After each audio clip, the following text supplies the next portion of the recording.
Paz y bien a todos. Bien, creo que ya tengo yo el audio, así es que todos podrán oírme. Un placer de estar aquí de nuevo con todos ustedes. Vamos a ver, vamos a empezar a ver si podemos compartir. No sé si ven todos la pantalla. Sí, perfectamente. Está aquí este nacimiento y diversificación de las iglesias. Sí, perfectamente. Muy bien. Bueno, pues ese es el PowerPoint, así es que podemos iniciar. Yo de nuevo les doy las gracias por su paciencia, por estar aquí. Espero que esta vez podamos tener toda la conferencia de seguido, sin interrupciones. Y si no, recuerden que en la página del Centro Tierra Santa, en YouTube, basta poner Geografía de la Revelación, ahí pueden encontrar esta conferencia que pondremos en breve, pero también todas las anteriores. Así es que ahí estamos. Si recuerdan, la semana pasada, la última vez estuvimos hablando de cómo la Iglesia, después de que Cristo proclama su mesianismo en Jerusalén, después de su muerte, resurrección, ascensión al cielo, la Iglesia comienza un caminar bastante lento. Es un caminar que, si recuerdan, es una Iglesia muy unida al judaísmo. Era lo que yo les decía, los cristianos somos denominados como un grupo, una secta, no en el concepto que nosotros tenemos actualmente de secta, sino en el concepto de personas que siguen pues, una vía determinada dentro del judaísmo. Entonces, esa palabra en griego, airesis, que nosotros encontramos en el capítulo 11 de los Hechos de los Apóstoles, en el versículo 26, pero que también tenemos referencias extrabíblicas. Flavio Josefo, el historiador alejandrino al servicio de los romanos, en las guerras judaicas, él hace una descripción en el capítulo 13, en el 171, y describe cómo los judíos estaban divididos en estas diferentes sectas o grupos, con esa misma palabra que los Hechos de los Apóstoles, airesis. Entonces, nosotros entendemos que este judaísmo que estuvimos viendo la última vez, desde el segundo templo hasta la llegada de Jesucristo, de su encarnación, de su irrupción dentro de la historia del hombre, este judaísmo era un judaísmo muy plural. Y dentro de esa pluralidad también van a entrar estos primeros cristianos que el mundo judío llama nazoreos, bien porque Jesús es de Nazaret, bien porque Jesús era un consagrado, un nasir, pero que pasan a tener este nombre, y yo les expliqué en la última conferencia cómo encontramos primero esta forma descriptiva en el propio Jesús, como nazoreo, nazareno, y cómo también los cristianos empiezan a ser denominados con esta forma. Les decía que el judaísmo no es una religión que tiene continuación en lo que nosotros conocemos hoy como judaísmo, sino que la fe en el Dios de Israel, la observancia de la ley mosaica, que tenía, como hemos visto, muchas aristas, cada uno interpretaba de una forma más rigurosa o de una forma menos rigurosa, el inicio también de una conciencia por parte de Israel sobre el tema de la resurrección, que los fariseos admitían, que los saduceos no admitían. Este domingo pasado, por ejemplo, teníamos una lectura, la primera lectura del libro de Daniel, donde se hablaba de la resurrección. Y yo les citaba este libro precisamente, el libro de Daniel del siglo I antes de Cristo. Entonces, cómo esta idea iba haciendo irrupción ya en el judaísmo de la época, y en esto llega el Señor, llega Jesucristo y hace una nueva revelación.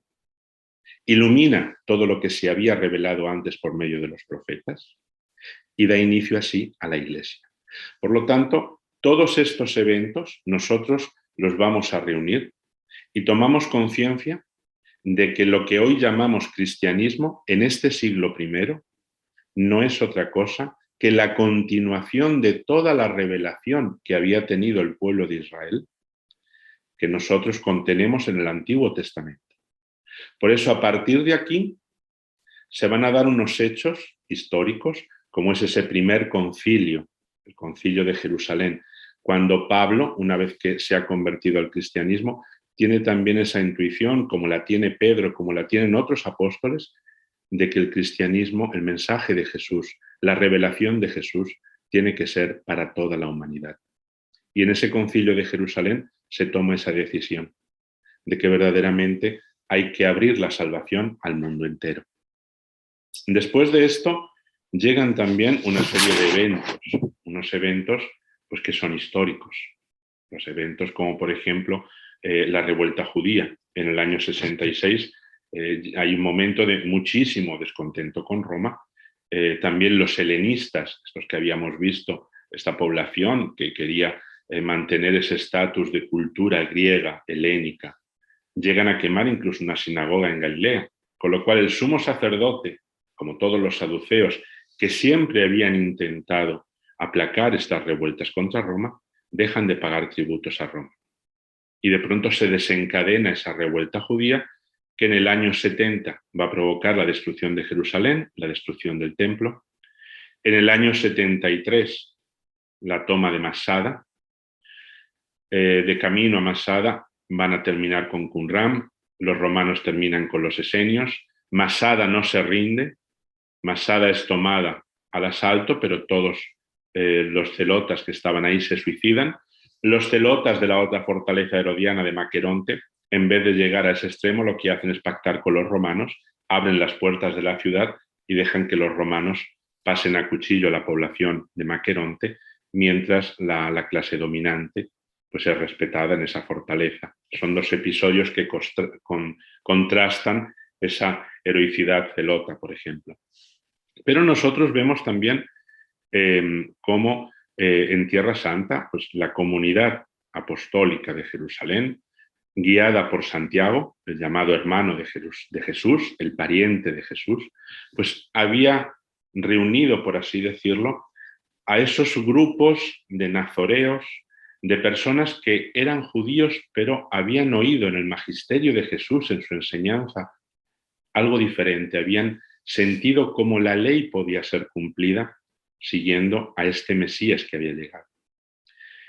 San Pablo, en la primera epístola a los Corintios, recoge incluso el credo que tenía esta comunidad y lo deja por escrito, que el Mesías murió por nuestros pecados, padeció y fue sepultado, y resucitó al tercer día conforme a las Escrituras, que apareció a Cefas y después a los 12.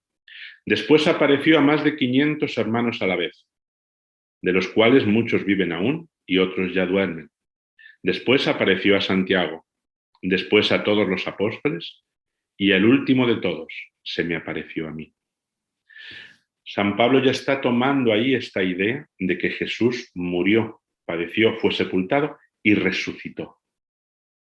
Ya esta idea es la idea que está imperando en la comunidad cristiana de Jerusalén.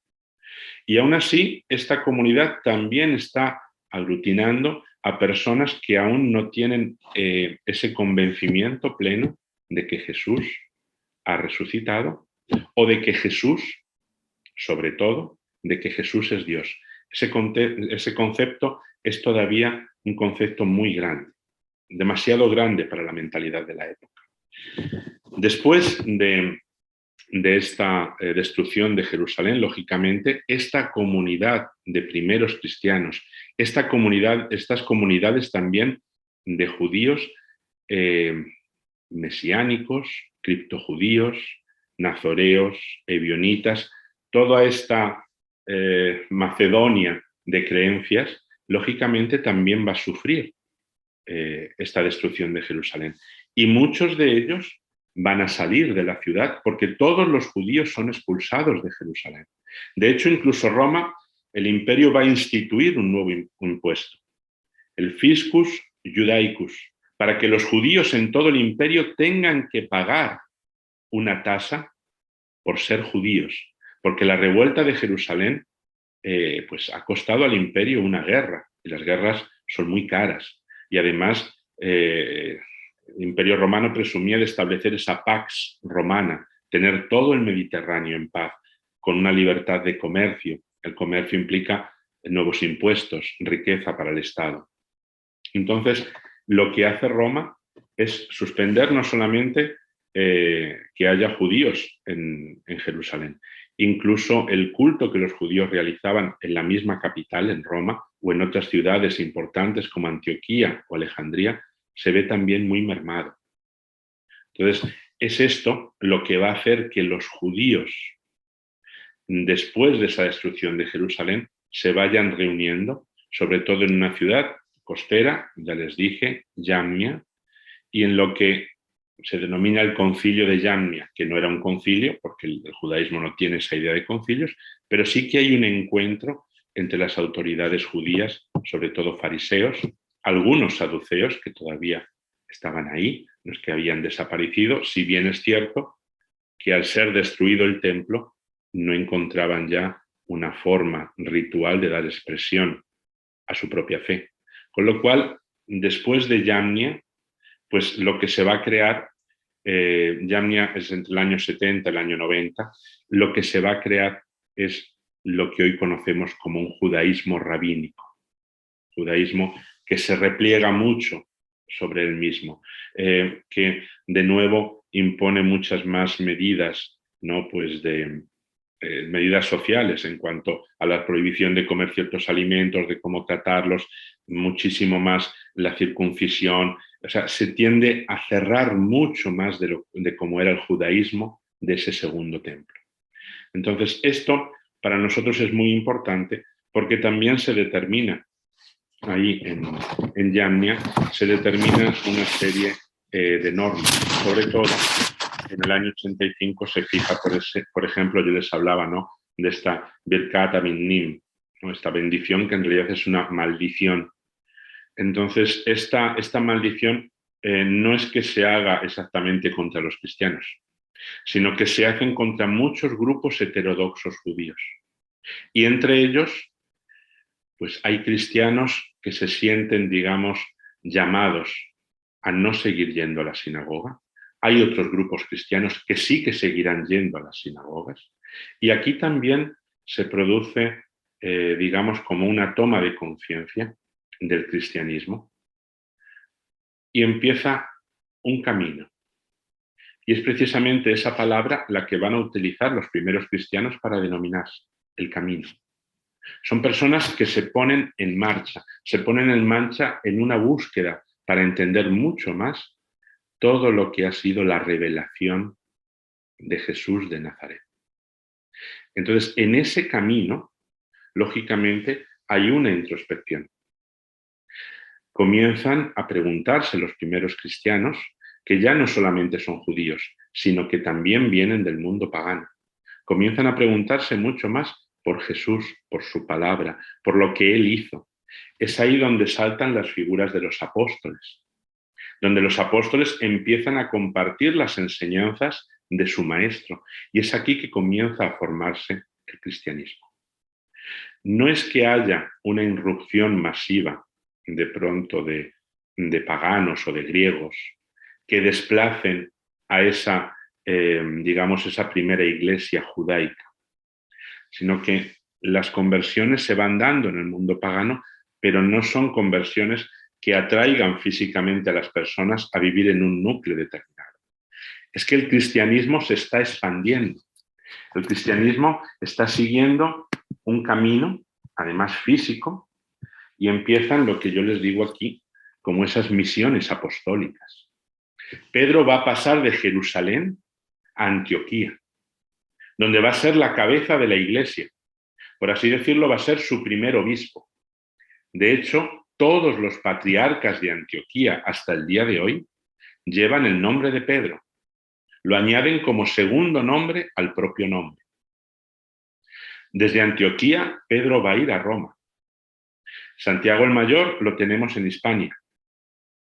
España que comprende España, Portugal, incluso parte del sur de Francia, culturalmente, toda esta zona que hoy tenemos en la península ibérica y parte de Francia, pues va a tener esa evangelización de Santiago y de discípulos suyos. Y yo repito, la forma de evangelizar que tienen los apóstoles, San Pablo incluido, es ir primero a las comunidades judías, es ir a las sinagogas, es compartir el conocimiento del Antiguo Testamento, de los profetas, es dar espíritu a esa letra. que los judíos han conocido durante milenios.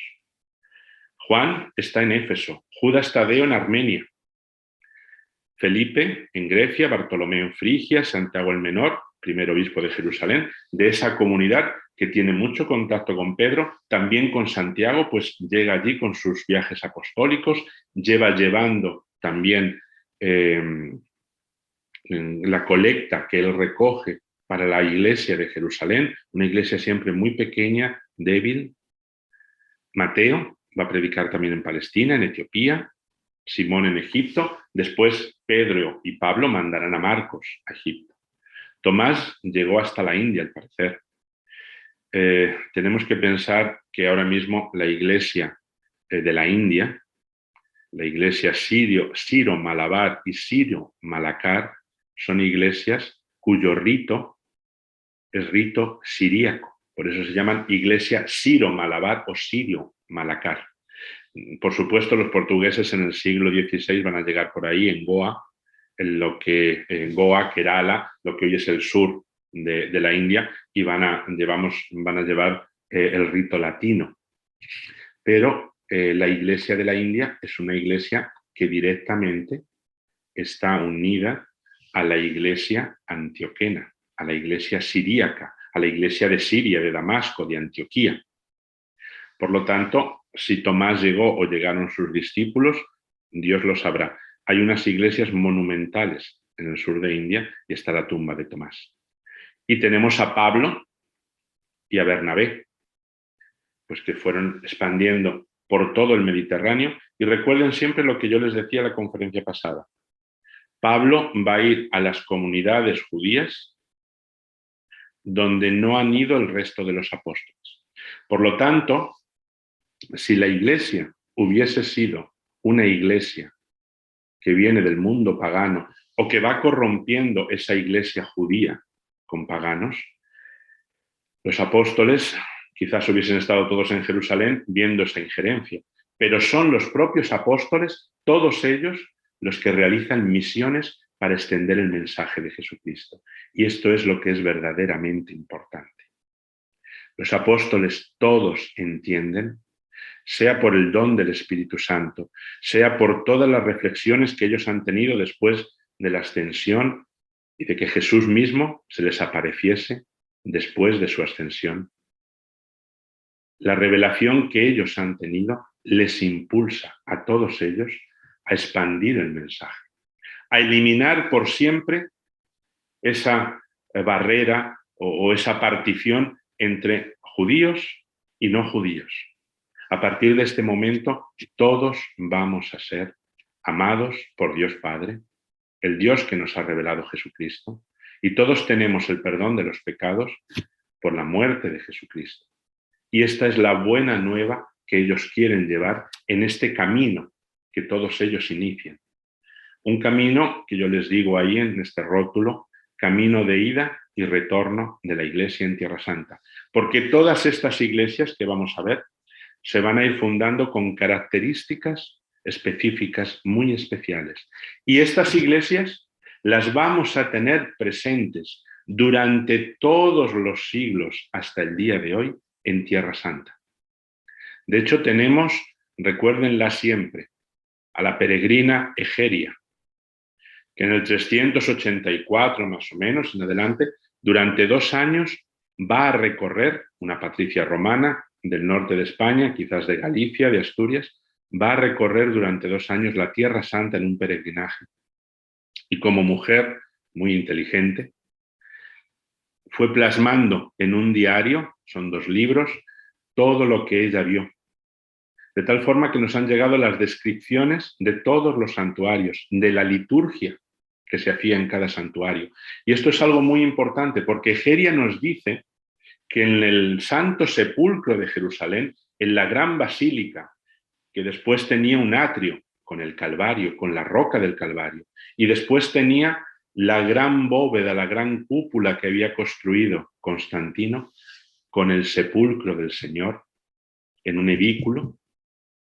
Ella va a describir que en la liturgia que se hace en Jerusalén, el obispo de Jerusalén lee el Evangelio en griego y hace su homilía. Y después se levantan obispos provenientes de todas partes del imperio y leen el Evangelio en siríaco, en latín, en otras lenguas, y cada uno habla en su propia lengua.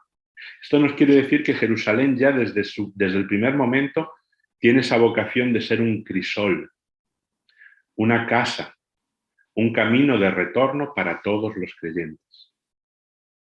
Pero es a través de esta predicación que hacen los apóstoles que el cristianismo comienza a expandirse.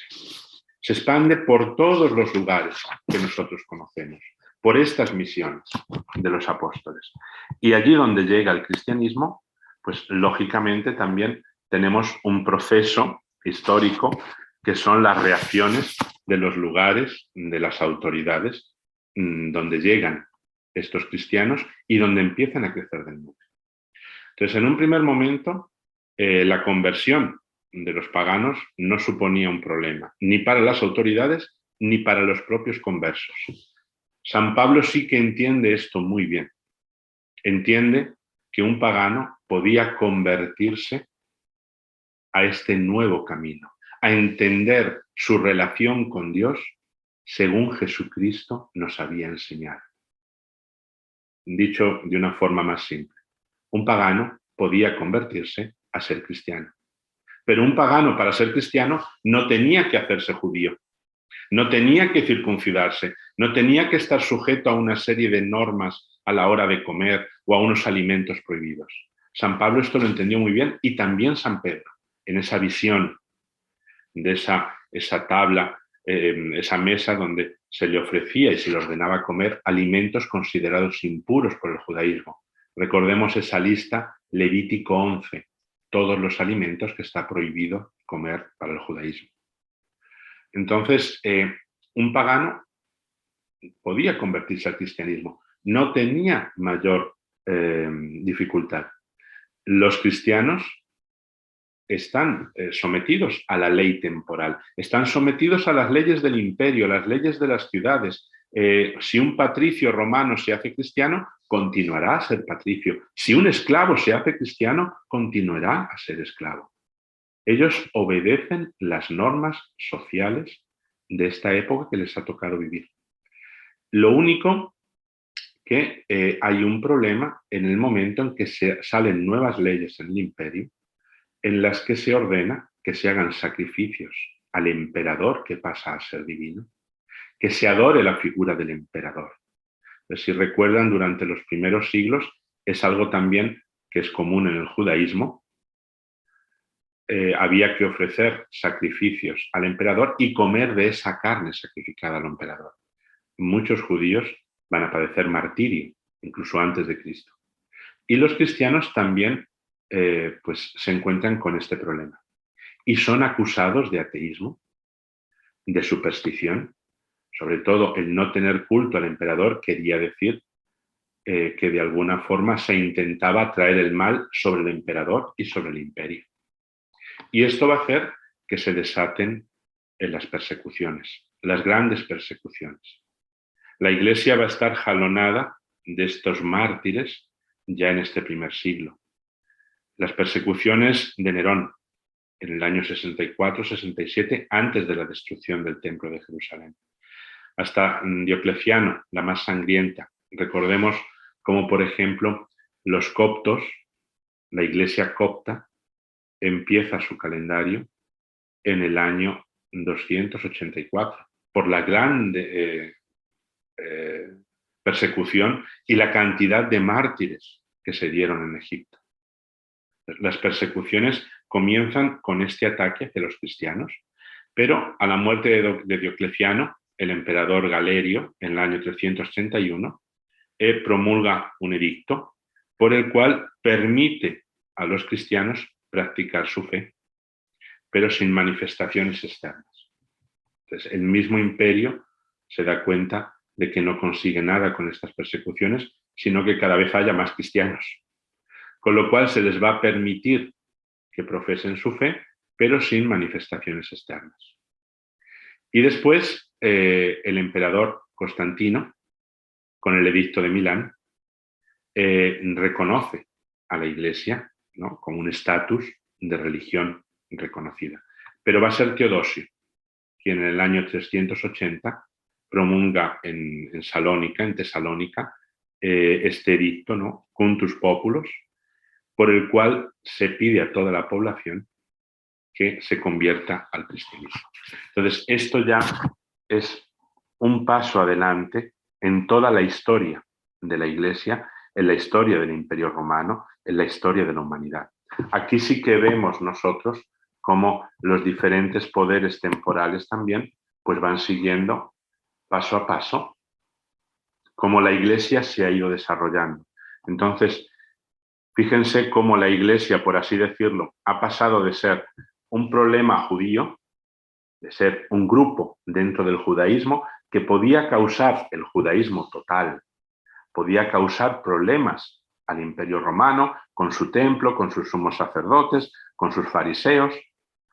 Ha pasado de ser uno de estos grupos a de pronto ser una religión de muchísimas personas en todas las partes del imperio. Una religión que comienza primero con los judíos en sus sinagogas, pues en Toledo, en Sevilla, en Tarragona, en Cartago, en Roma, en Corinto, pero que después se van añadiendo a ellos también gente que vienen de la gentilidad, del mundo pagano. Hombres, mujeres, que van aprendiendo la fe de otros hombres y mujeres. San Pablo en sus viajes se llega a encontrar otros cristianos también, otros cristianos que él no ha convertido, sino que son fruto de las conversiones de otros apóstoles o de otros seguidores que siguen este camino, un camino que en Antioquía se nos va a dar el nombre de mesiánicos. Mesías en griego, Christos, y pasamos a ser cristianos. En la conferencia pasada les decía cómo quien acuña estos términos de cristianismo y judaísmo es San Ignacio de Antioquía en sus escritos. Entonces, la Iglesia que se ha metido ya en el mundo, en la historia del ser humano, va a empezar también su etapa de historia. Una etapa de encuentros, de desencuentros, de diálogos, y empiezan también estas épocas de los concilios. Yo les decía al principio, era muy difícil, digamos, para el judío de a pie, entender que Jesús era Dios. Era muy difícil porque hasta el concilio de Éfeso, en el siglo V, no se va a definir esto. No se va a entender. La Iglesia ha tardado 1000 años en entender quién era Jesucristo. Prácticamente nosotros sabemos más de Jesús que San Pedro. Él tenía una relación humana, él escuchó a Jesús, escuchó muchísimo más de cuanto pueden decir los evangelios, pero nosotros hoy en día podemos conocer una cristología porque tenemos manuales, tenemos tratados y tenemos 2000 años de pensamiento en torno a Cristo. Esto es lo que la Iglesia va a ir haciendo. Si yo primero les decía como San Pablo, en la primera epístola a los Corintios, ya dice que en Jerusalén hay una forma de profesar esa fe en Jesús, es el Concilio de Nicea el que va a tratar de poner un símbolo, un credo, un símbolo de fe para definir qué es lo que creemos los cristianos, porque cada vez hay más cristianos y el riesgo está en que empiecen a hacerse grupos, gente que piensa de forma diferente. Jerusalén también tenía una ventaja. Los únicos en quien se podían reflejar los cristianos eran en los judíos, con lo cual teníamos la revelación a través de los profetas, teníamos la ley de Moisés, pero el mundo heleno es mucho más grande. Jerusalén era un pueblo grande. Alejandría era una ciudad inmensa, y lo era Éfeso, y lo era Tesalónica, y lo era Bizancio, Constantinopla, y lo era Roma, y lo eran muchísimas ciudades en el imperio. Y sobre todo en Alejandría, en Antioquía, hay escuelas filosóficas que vamos a ver ahora mismo, y estas escuelas también tienen ideas. Los filósofos griegos estaban ahí desde el siglo V a.C., desde Tales de Mileto El pensamiento filosófico ha fluido desde Grecia, ha fluido desde toda la zona de lo que hoy es Turquía, de lo que es la península griega, desde Alejandría, desde Egipto, ha llegado a Roma. Entonces, esto también hace que estas ideas empiecen a penetrar en el cristianismo, o que gente docta en estas ideas, en el platonismo, neoplatonismo, estoicos, empiecen a ser cristianos y una parte de su pensamiento también se enfoque hacia ese nuevo pensamiento o esa nueva doctrina que es la revelación de Jesús.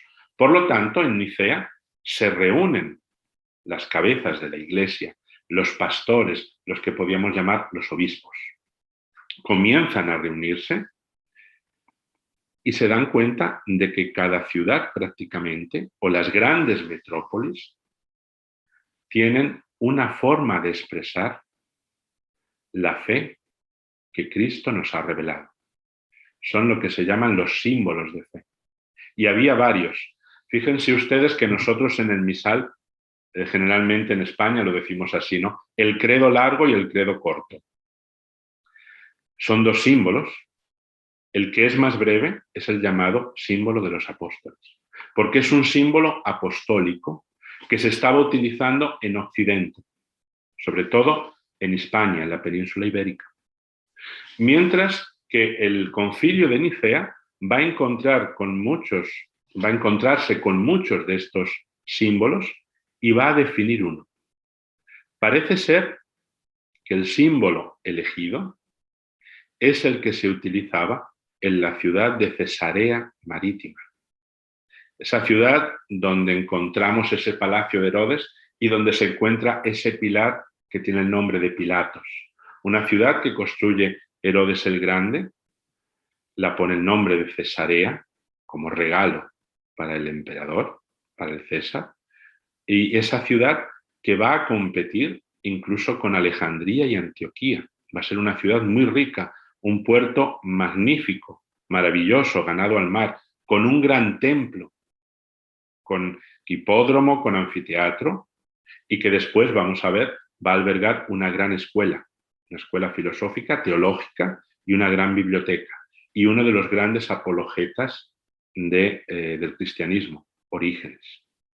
Entonces, en esa iglesia existe un símbolo, y ese símbolo va a ser tomado para que sea común a todas las iglesias de la cristiandad.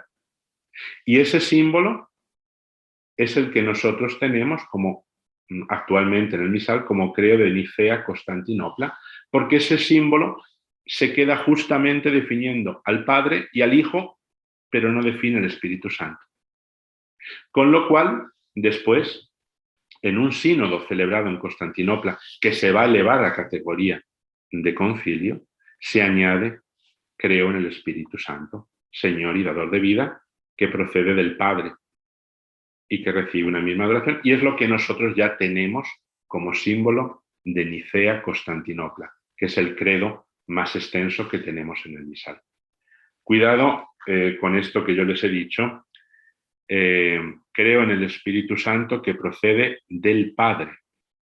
Es muy importante esa definición, porque el credo de Constantinopla no dice y del Hijo. Entonces, esto va a crear después algún problema, lo que se llama el problema del filioque, porque en latín se dice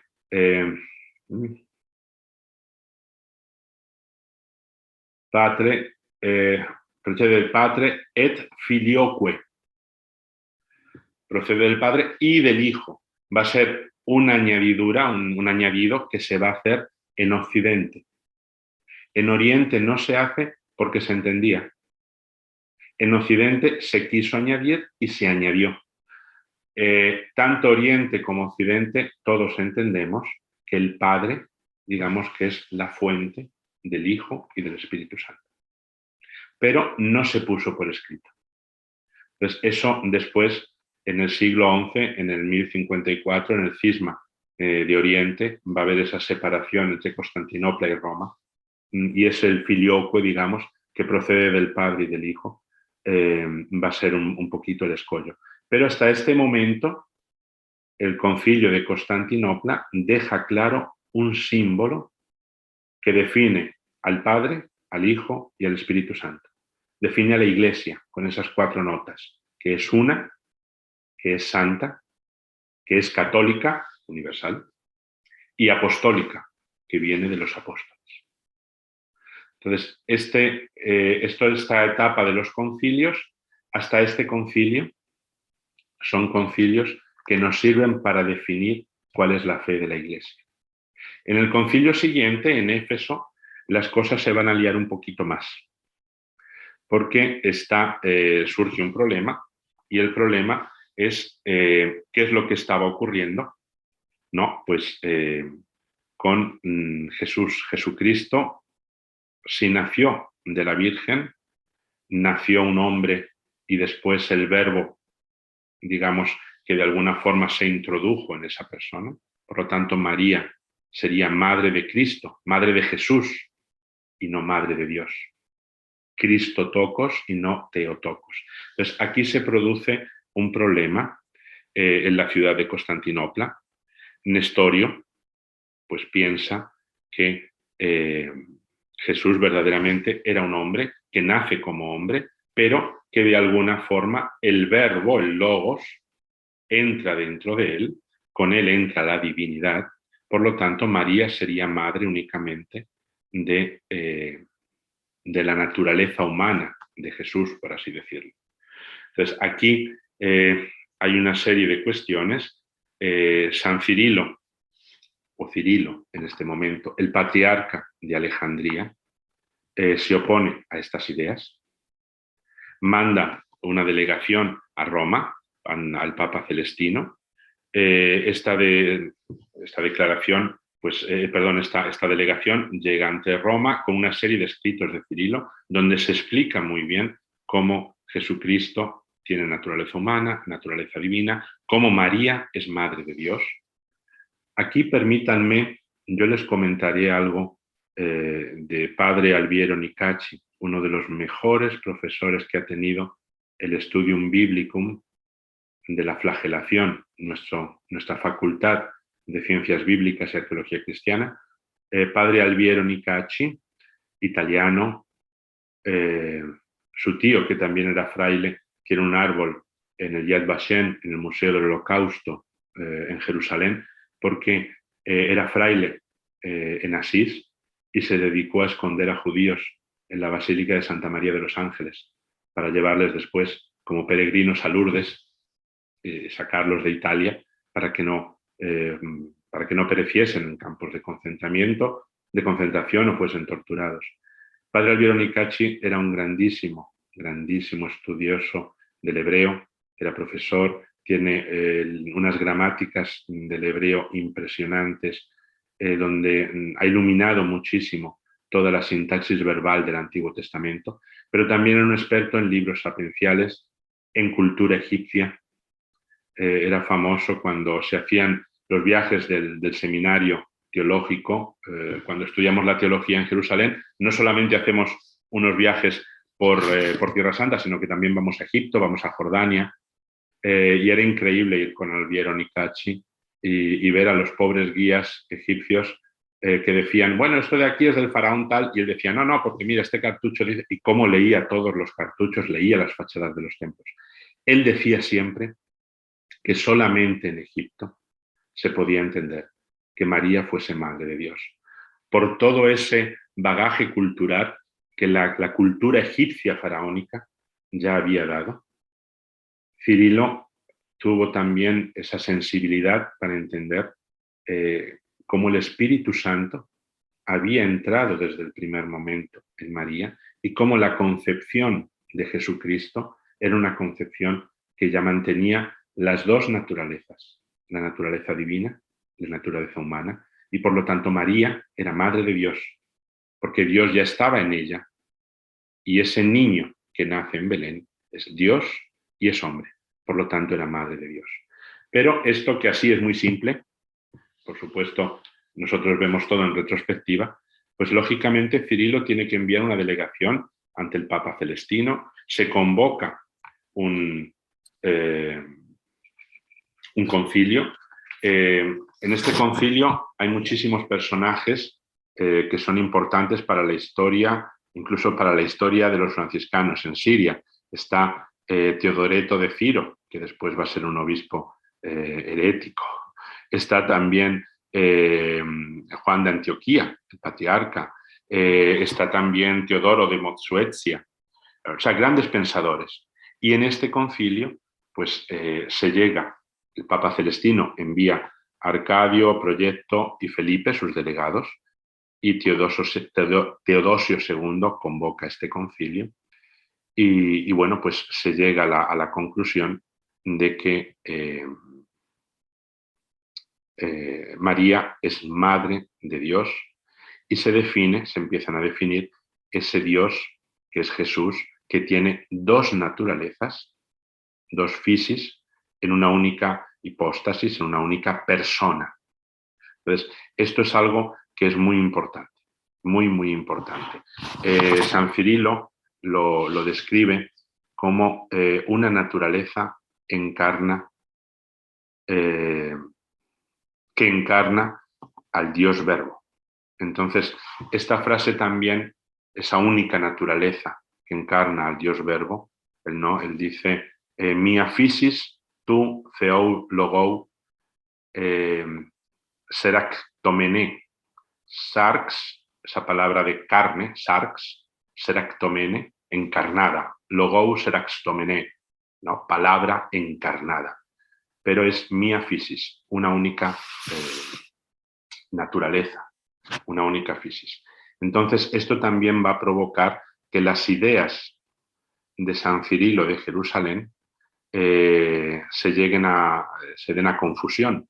Y estas confusiones también van a provocar un nuevo concilio, que es el concilio de Calcedonia, porque Cirilo había querido de alguna forma remarcar tanto que esas dos naturalezas se daban en Jesús, que parecía que su conclusión era que esas dos naturalezas terminaban siendo una, más divina incluso que humana, sin ser esto la idea de San Cirilo. Con lo cual, a estas ideas se va a llevar a un nuevo concilio, que es el concilio de Calcedonia, donde se va a definir que Jesús tiene las dos naturalezas, sin mezcla, sin confusión, sin asimilación, sin aniquilación de una por la otra. Son dos naturalezas, la divina, la humana, en una sola persona. Pues fíjense cómo la Iglesia, de pronto, en el siglo IV, entre el IV y el V, ya tiene que hacer 4 concilios para definir qué es lo que nosotros creemos, para entender quién es Jesucristo. Y estos problemas, lógicamente, van a dar una serie de herejías. El arrianismo, que negaba la divinidad de Jesús, que lo tenía como un ser extraordinario, pero que negaba que él fuese Dios, sino que de alguna forma la divinidad lo podía poseer o un espíritu lo podía poseer. El nestorianismo, que mantenía que Jesucristo, que en Jesucristo había dos personas, una divina y otra humana. Y por lo tanto María pues era madre de esa persona divina. Fíjense cómo San Cirilo hilaba muy fino y decía perfectamente que no son dos personas, son dos naturalezas unidas en una única persona. El monofisismo, que va a ser después, digamos, esa respuesta.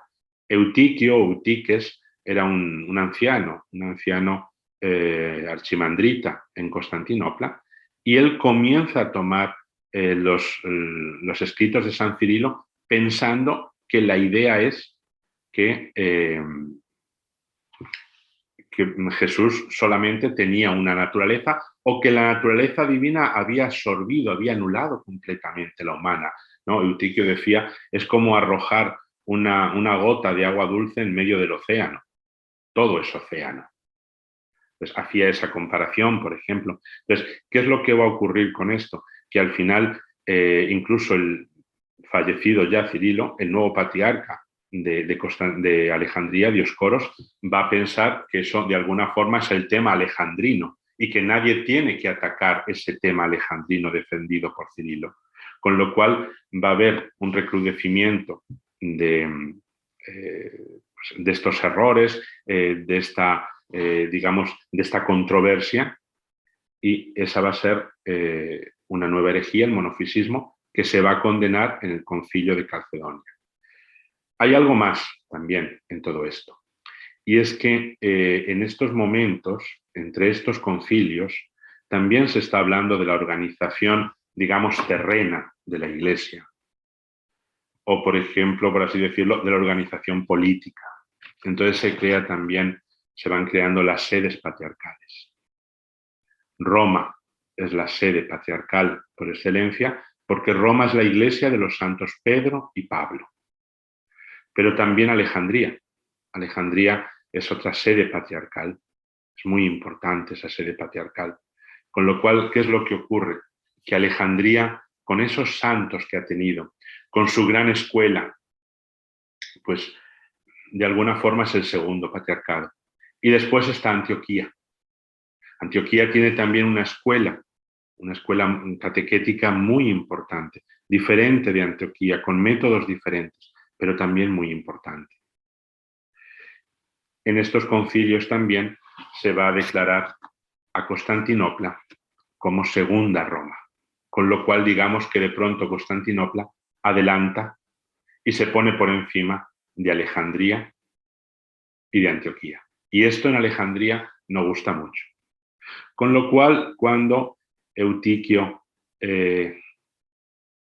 con la bandera de Cirilo de Alejandría, retoma el discurso de que en Jesucristo únicamente habría una única naturaleza, la divina, bien sí, ha nacido de María, ella es madre de Dios, pero su naturaleza es solamente una. Dioscoros, el patriarca de Alejandría, se une a él. Y aquí se crea esta nueva herejía, el monofisismo, y en el concilio de Calcedonia, que se condena el monofisismo, se va a producir por primera vez una ruptura de la Iglesia. Esta ruptura de la Iglesia nos va a dar iglesias calcedoneses y no calcedoneses. Las iglesias que tienen, como Roma, como Constantinopla, que tienen una fe en que Jesús tiene dos naturalezas unidas en una única persona, y las iglesias, como los armenios, los georgianos, los siríacos, con el patriarcado de Antioquía, sobre todo los coptos actuales, con el patriarcado de Alejandría, que dicen que tiene una única naturaleza, o que si bien hay dos, porque hablando con ellos después, ellos llegan a decir, sí, Jesús tiene dos naturalezas, pero la naturaleza humana está, pues como esa gota de agua dulce en medio del océano salado. Está, pero no está. Entonces, aquí se va a producir esa primera ruptura, una ruptura verdaderamente muy grande, muy dolorosa. Después hay otras herejías, como este neumatismo, ¿no?, en el que se negaba la divinidad del Espíritu Santo. Y vamos a ver cómo también no solamente están estas herejías, sino que también entra la gnosis en juego, pero eso va entrando, digamos, de una forma mucho más zonal. En respuesta a los ataques que vienen de las diferentes formas de pensar, pues se desarrolla una doctrina, se va poniendo por escrito. Aparecen los padres apologetas o los apologetas o apologiastas, se dice a veces. Aparecen también los padres apostólicos y los padres de la Iglesia. Pensemos, por ejemplo, ¿cómo se llama? Que se me ha ido a mí ahora el nombre. Los padres apostólicos son los padres que han conocido directamente a los apóstoles, que han podido tener contacto con ellos, que han hablado con ellos. Hay uno en particular que era niño y ya de niño conocía a San Juan Evangelista. Incluso se dice que le sujetaba el manto o la túnica. Y cuando venga el nombre lo diré. Y están todos los padres de la Iglesia orientales, padres de la Iglesia que se expresan en lengua griega que tenemos muchísimos, San Gregorio de Niza, de Nacianzo, San Juan Crisóstomo, incluso van a llegar, San Juan Damasceno va a llegar a conocer incluso el Islam. Y también tenemos los padres que se expresan en latín, San Ambrosio, San Agustín, San Isidoro de Sevilla.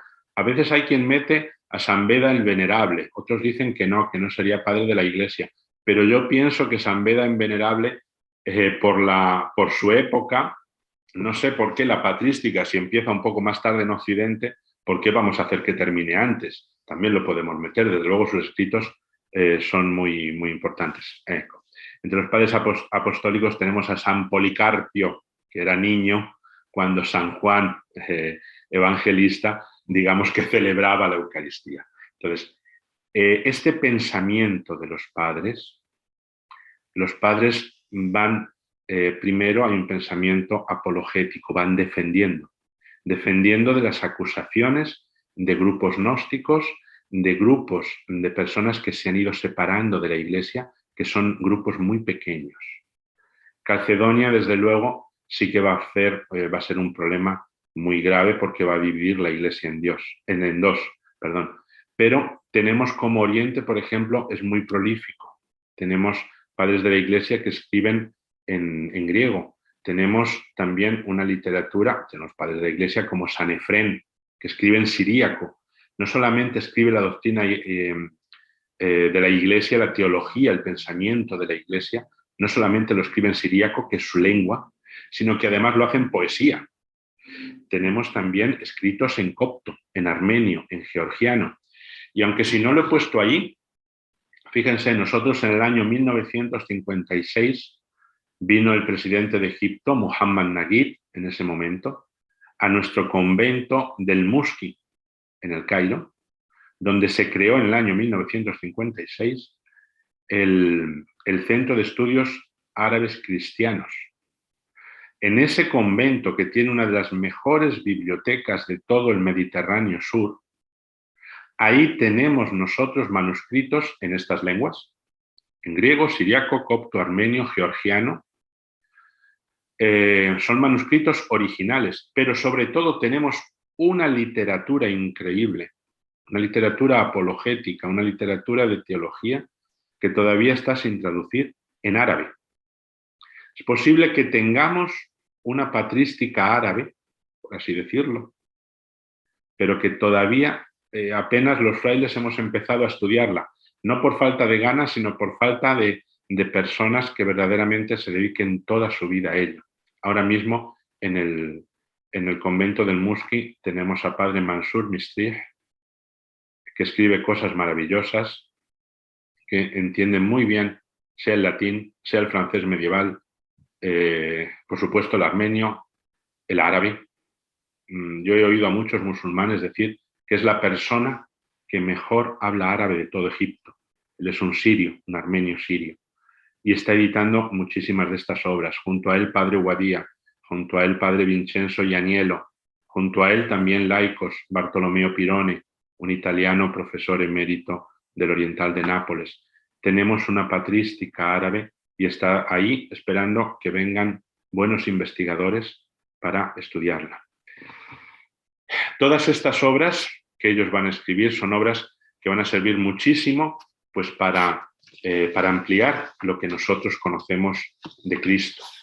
También a estos padres, a estos grandes escritores, se añaden, por ejemplo, los didascalión, las grandes escuelas teológicas, filosóficas, las escuelas de pensamiento, como son la de Alejandría, sobre todo, una escuela que va a reunir grandes sabios. Sabemos que en Alejandría existían varias escuelas, existía el museo, el llamado Museo de Alejandría, estaba la biblioteca que fue quemada por Julio César, pero de nuevo la biblioteca se fue rehaciendo. De hecho, Hosni Mubarak hizo la última, que ahí están también.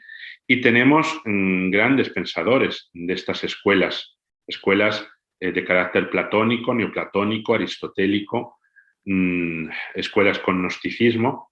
Pues tenemos, por ejemplo, si recuerdan esa película de Alejandría, no recuerdo el nombre, de Amenábar, se hablaba de Hipatia, una mujer que curiosamente era muy amiga de Cirilo y que solamente conocemos sus escritos a través de lo que Cirilo nos ha legado de ella, porque San Cirilo de Alejandría, que en la película lo ponen muy mal, muy en ese papel anticristiano que a veces se toma en el cine, San Cirilo la protegió muchísimo, fue amigo suyo y la protegió mucho, porque San Cirilo era un libre pensador, era una persona muy inteligente.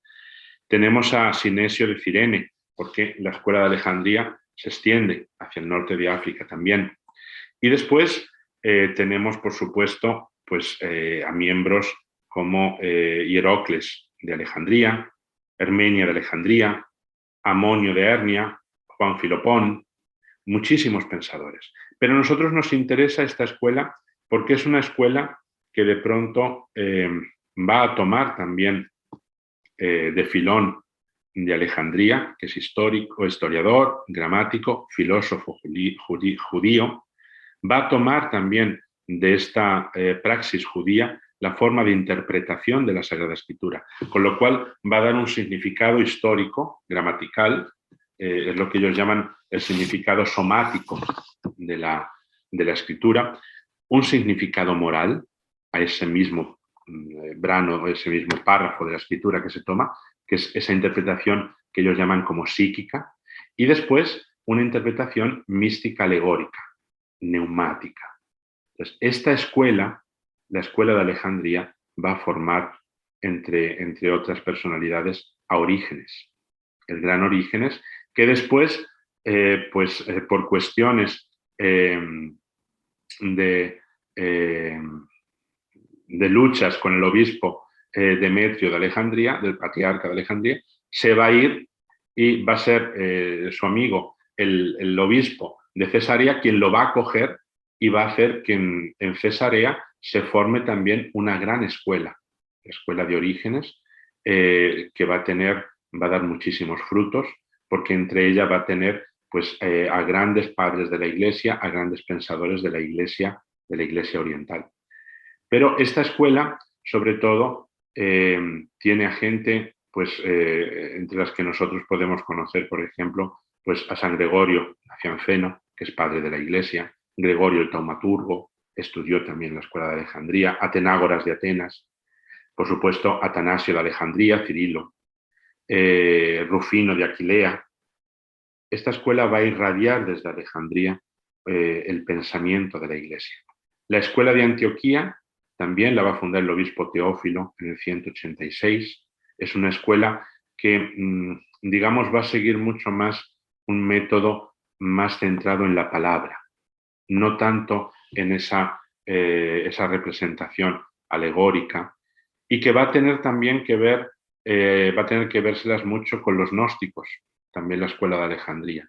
Pero, por ejemplo, también entre los que estudian en ella, pues tenemos a Melquión, a Luciano, que va a ser el que al final la va a poner fin, pero también tenemos al mismo Arrio, que estuvo estudiando en esta escuela de Antioquía.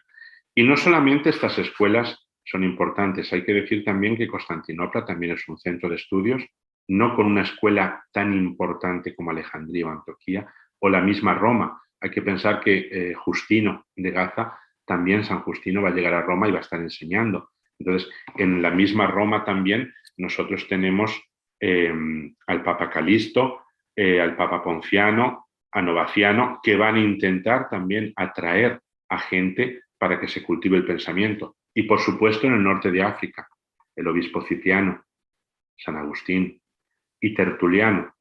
Tertuliano, que no es padre de la Iglesia, pero es uno de los grandes autores cristianos, sobre todo de Occidente, de los padres en latín.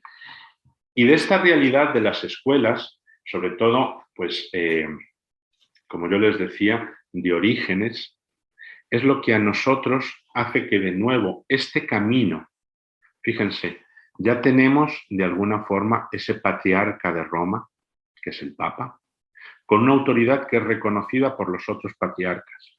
El Papa que envía sus legados a los concilios, porque si aunque los concilios se hacen en Oriente, tienen siempre representantes papales. Y cuando haya problemas en Oriente, problemas incluso que a lo mejor no tienen por qué salpicar a Occidente, como es la querella iconoclasta que se da en Bizancio en el siglo VIII. La gran querella iconoclastia donde se destruyen iconos, se destruyen mosaicos o se cubren para no tener representaciones humanas. Es el Papa Gregorio III el que escribe cartas, ¿no?, alegando que si el Señor se encarnó, también nosotros podemos hacer imágenes que nos llamen a la devoción a Dios. Entonces, no adorar a las imágenes, no es ese el sentido. Pero es verdad que sobre todo en Constantinopla se da un culto desmedido a los iconos, se llevan a batallas, se cree en la santidad de los iconos en sí. Entonces, estas iglesias, Roma como primer patriarcado, Constantinopla, autoproclamada, por supuesto, la capital del imperio, autoproclamada como segundo patriarcado, Alejandría y Antioquía. Alejandría, que va a llegar un tiempo, después de Calcedonia, en el que tenga patriarcas monofisitas o no monofisitas. Patriarcas que están unidos al poder imperial, por lo tanto siguen al Malik, al rey, y entonces serán patriarcas melquitas, porque tienen esa comunión con Constantinopla y Roma, o patriarcas monofisitas. Finalmente van a triunfar estos monofisitas porque van a ser impuestos incluso a la fuerza, matando al patriarca nombrado por el emperador, y de ahí de la iglesia copta en Alejandría, en todo Egipto, en Sudán, en Etiopía, hasta el día de hoy. La iglesia de Antioquía, por el contrario, con ese patriarca, es una iglesia que va a tener esa deriva en un primer momento hacia el monofisismo, se va a corregir, pero siempre va a estar dañada por esa falta de entendimiento, quizás por ese problema, esa pugna entre Constantinopla y Alejandría. Antioquía se va a quedar definiéndose siempre entre el monofisismo o la comunión con el resto de las iglesias. Finalmente, esa iglesia de Antioquía, por así decirlo, va a dar a luz otras iglesias. La iglesia siríaca, que es monofisita, aunque sí tiene una parte muy, muy grande que está en plena comunión, porque admite las dos naturalezas en Jesús. La iglesia antioquena, de lo que hoy llamamos los maronitas, porque los maronitas son antioquenos, son de rito siríaco. De hecho, en la consagración muchas veces ellos utilizan el siríaco, que se refugian en las montañas del Líbano, después lo vamos a ver, pero que curiosamente entran en contacto con los frailes franciscanos en el siglo XIII. Y entonces, a través del convento de Eden, en el que estábamos nosotros, los frailes, a través de los conventos de Trípoli, del mismo convento más antiguo que teníamos en Beirut, los maronitas comienzan a conocer la unión con Roma, hasta tal punto que los frailes llevan legados maronitas a la Santa Sede, y la Santa Sede conceden el palio de metropolita a los patriarcas del Líbano.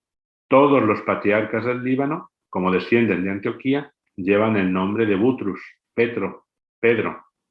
El actual Bishara Butrus Array, posiblemente uno de los cardenales más intelectuales con los que cuenta la Iglesia Católica en este momento. La Iglesia maronita se define como semper católica. De hecho, no hay maronitas ortodoxos, pero es verdad que hubo un momento en que no había comunicación con Roma, y ese momento se subsanó por el contacto con los frailes de la Custodia de Tierra Santa. Entonces, esta iglesia de Antioquía va a llegar hasta la India, como decíamos, con esa predicación de Tomás, pero siempre ha habido contacto de la iglesia de la India con los patriarcas, con los obispos de Bagdad, en Irak, con Siria.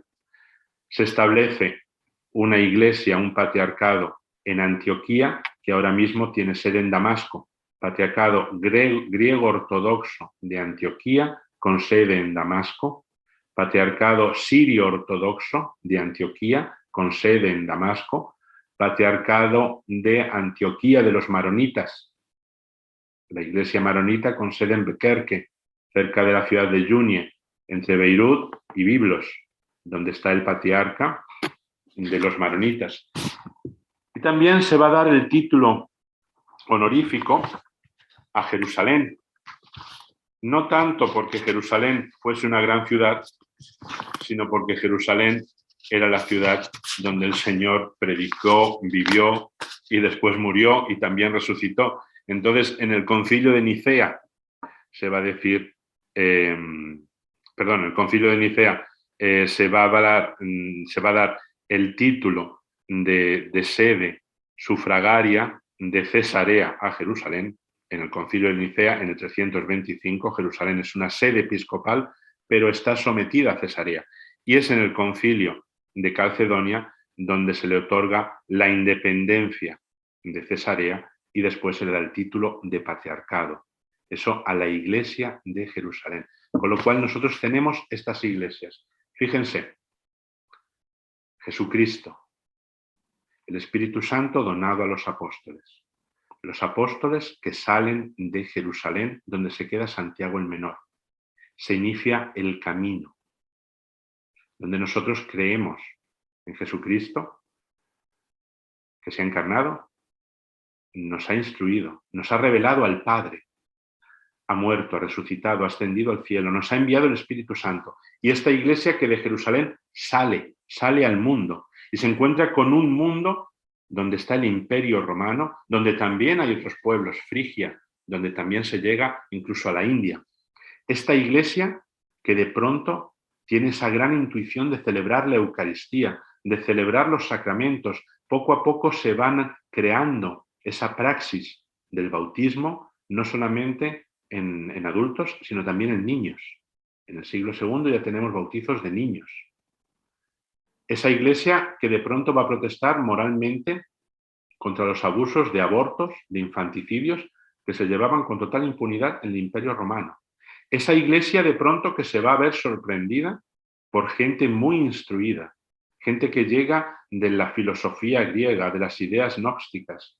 Esa iglesia que va a aprender del Museo de Alejandría y va a fundar una escuela filosófico-teológica en Alejandría, en Antioquía, en Constantinopla, en Roma, Cartago. Esa iglesia de pronto va a hacer un camino de vuelta y va a mirar a su sede, a la ciudad de Dios de Jerusalén, que sigue siendo un pueblo grande, y le va a otorgar el título de patriarcado.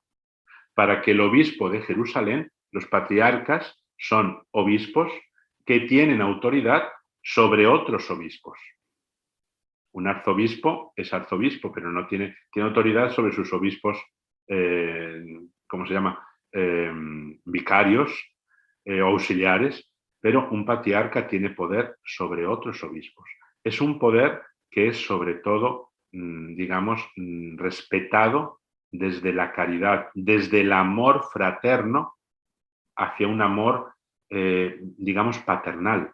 Por eso, en todos los concilios orientales hay representantes del Papa de Roma, porque es el primero de los patriarcas.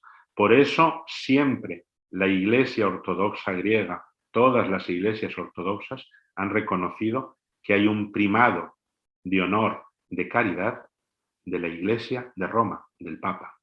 Aunque si no están en comunión con la Iglesia de Roma, reconocen que el Papa es el Papa. Y eso es muy importante a tener en cuenta, porque no hay ningún patriarca ortodoxo de Roma. En Roma hay un obispo para los ortodoxos, pero no hay patriarca ortodoxo de Roma. Creo que aquí la Iglesia Católica tiene que hacer también un pequeño trabajo de eclesiología y darse cuenta pues, que la sede patriarcal de Jerusalén fue una sede griega, hasta que Sofronio, pues deja ahí ante la llegada del Islam, muere en Chipre, pero también cuando los cruzados nombran un patriarca latino, la Iglesia Ortodoxa griega no nombra un patriarca, porque ya había uno, la sede ya tenía quien se sentase en ella. Lo mismo va a ocurrir con Antioquía. Antioquía va a tener patriarcas griegos hasta la llegada del Islam. El patriarca se va a Constantinopla, llegan los cruzados, toman Antioquía, ponen un patriarca latino y nadie nombra patriarca griego ortodoxo. Entonces, Jerusalén, Ahora mismo es una iglesia muy pequeña, con muy pocos fieles, pero donde todas estas grandes iglesias han hecho un camino de retorno y todas ellas se encuentran presentes en Jerusalén. Entonces, fíjense cómo desde los tiempos de Egeria, esa patricia española, nacida en España, llega a Jerusalén, como ella describe. Tienen la publicación del itinerario de Egeria.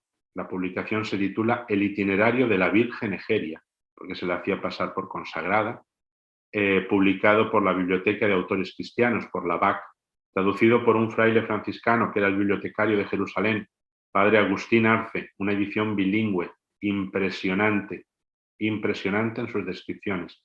Ella nos describe en el siglo IV cómo todas las iglesias están en Jerusalén, y después de todo este peregrinaje en el que el cristianismo sale de Jerusalén, inunda el Mediterráneo, comienza a inundar el norte de Europa, el sur de África, se extiende a Asia, estas iglesias también vuelven hacia la Tierra Santa. Aquí vemos, por ejemplo, las fotos a lo mejor no tienen algunas buena calidad porque en parte son mías y las hice en un momento en que no existían los smartphones, cuando yo estuve en Egipto en el año 2004-2005 estudiando árabe allí. Y también hay fotografías que me ha cedido un amigo, Andrés Álvarez, a quien le agradezco, que restauró la iglesia de Abu Serga, San Sergio, en el Cairo antiguo. Fue una iglesia restaurada y sufragada por la cooperación española. Y de aquí de Valladolid tuvimos a Andrés, bueno, eran dos compañeros que estaban ahí trabajando, hicieron una restauración impecable. Esto es un monasterio, es el monasterio de San Antonio del Desierto, en el desierto egipcio.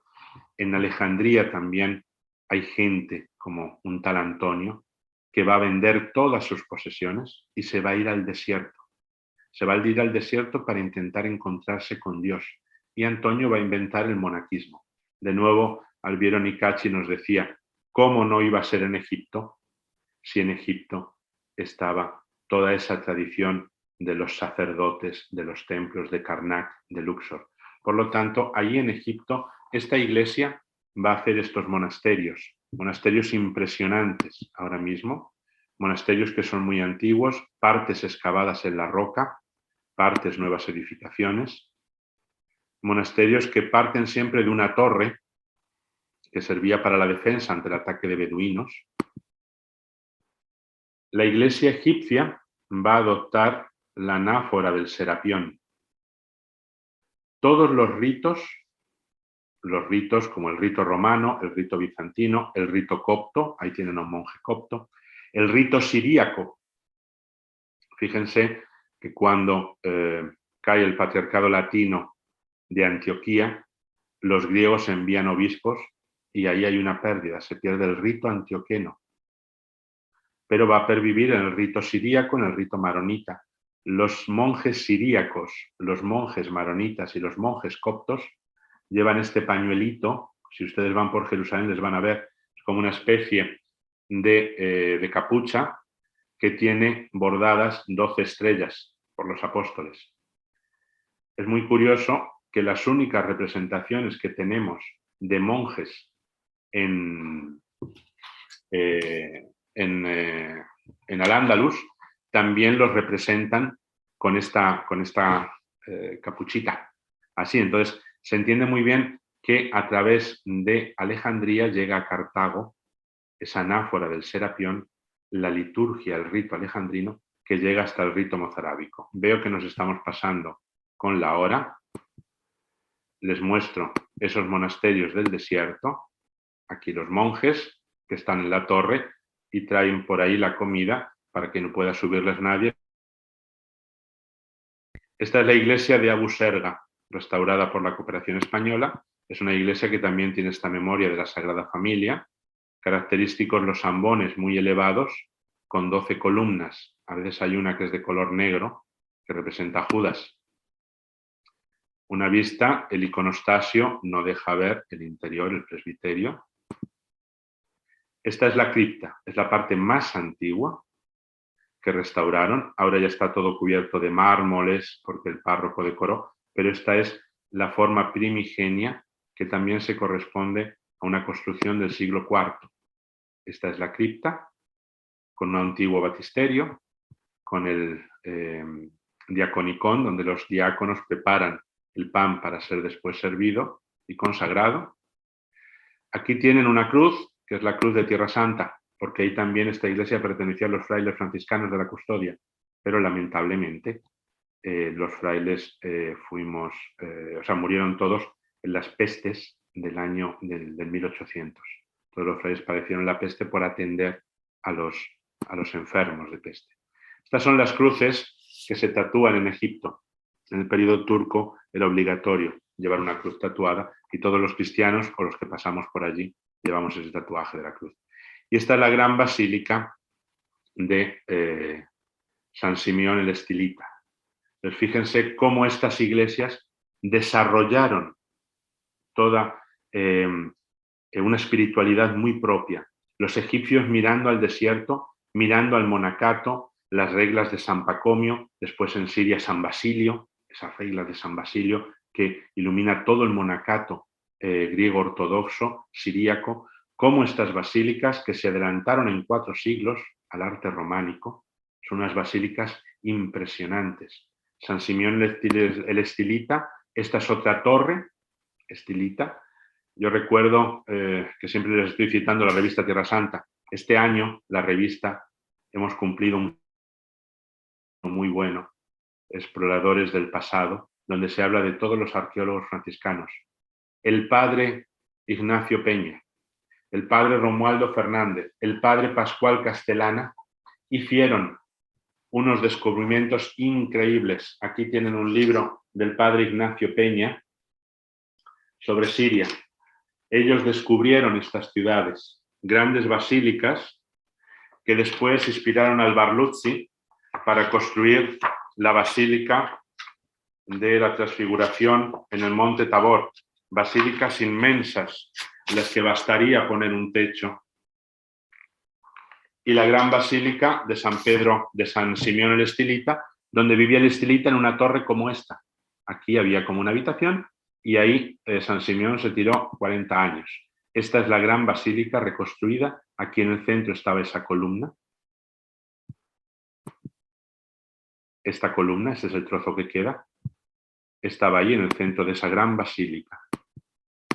El monacato sirio. Esta es la ciudad de Maalula, donde todavía se habla arameo.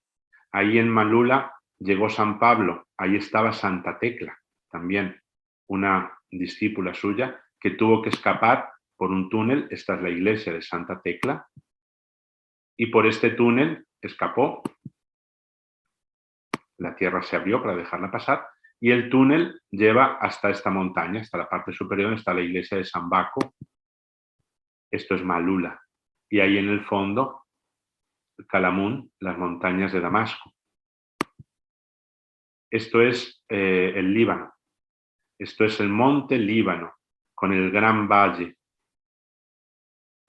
donde los maronitas del Patriarcado de Antioquía, en el momento en el que Bizancio de nuevo adopta la fe en la doble naturaleza de Cristo, hay un parón también porque irrumpe el Islam. Pero cuando Bizancio tiene avanzadas y va conquistando tierra al Islam, a un Islam que había pasado del califato omeya en Damasco, con sede en Damasco, en el 750 se traslada a Bagdad, pero había muchísimos siríacos viviendo en tierras del Islam. Cuando el cristianismo bizantino ortodoxo avanza, ¿qué es lo que ocurre? Pues que los cristianos siríacos, que eran monofisitas, se van también, se refugian en Alepo, abandonan esas iglesias y el padre Romualdo Fernández, Ignacio Peña, encontraron más de 900 ciudades, las llamadas ciudades muertas del norte de Siria, que hoy se pueden visitar. Los maronitas se van a las montañas del Líbano. Esto es el monte Líbano y está el gran valle, el valle sacro, que rodea, miren cómo hay aquí inmensas basílicas también, y el valle se puede bordear. Este soy yo. Esta es donde están los últimos cipreses del Líbano, y desde la otra parte del valle se contempla también el Antilíbano. Esto es donde estaba yo antes, aquí veíamos las iglesias. El Líbano, que siempre ha tenido monasterios excavados en la roca, como este del Santísimo Salvador, donde las iglesias están dentro de la roca. Esta es la nueva edificación y aquí es donde los monjes tienen sus plantaciones en terrazas. El monasterio de Santa Rafka, las iglesias del Líbano.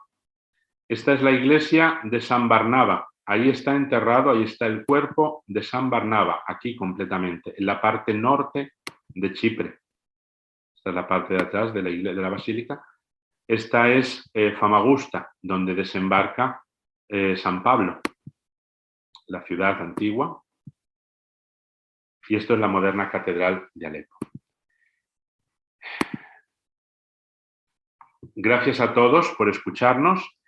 Hemos visto cómo la Iglesia se extiende, guiada por el Espíritu, llega a extenderse a todos los pueblos, con espiritualidades diferentes, con espiritualidades en Siria, en Líbano, en Egipto, en Constantinopla, el gran rito bizantino, en Roma, cómo la Iglesia desde Jerusalén va de alguna forma a generar estos ritos, el rito romano, el rito alejandrino, el rito antioqueno, el rito bizantino de Constantinopla, cómo la Iglesia de Jerusalén hoy en día sigue peregrinando. En Jerusalén los sacerdotes no tendríamos ni que cambiar de color en los ornamentos litúrgicos, porque la Iglesia de Jerusalén se mueve, celebra la Navidad en Belén, celebra la Epifanía en Belén, celebra la Pasión del Señor desde la Iglesia de la Flagelación hasta llegar al Santo Sepulcro. La Cuaresma de Jerusalén empieza en Betania, después en Betfagé, después en Getsemaní, en la Iglesia de la Flagelación, en el Calvario y termina con la Pascua ante la tumba vacía. Es una iglesia que continuamente se mueve para celebrar y este movimiento se refleja en el calendario litúrgico. Pero fíjense cómo la iglesia sale de Jerusalén, pero vuelve. Todas estas iglesias las tenemos presentes en Jerusalén, en Tierra Santa. Y esto es lo que veremos también el próximo día, cómo estas iglesias han pasado de ser el esplendor de los patriarcados a ser las iglesias de las minorías que viven en tierras del Islam, las iglesias de los infieles. Paz y bien y muchísimas gracias. Dejen por favor sus preguntas y las comentaremos después en otro vídeo. Recuerden que estos vídeos los colgamos en YouTube.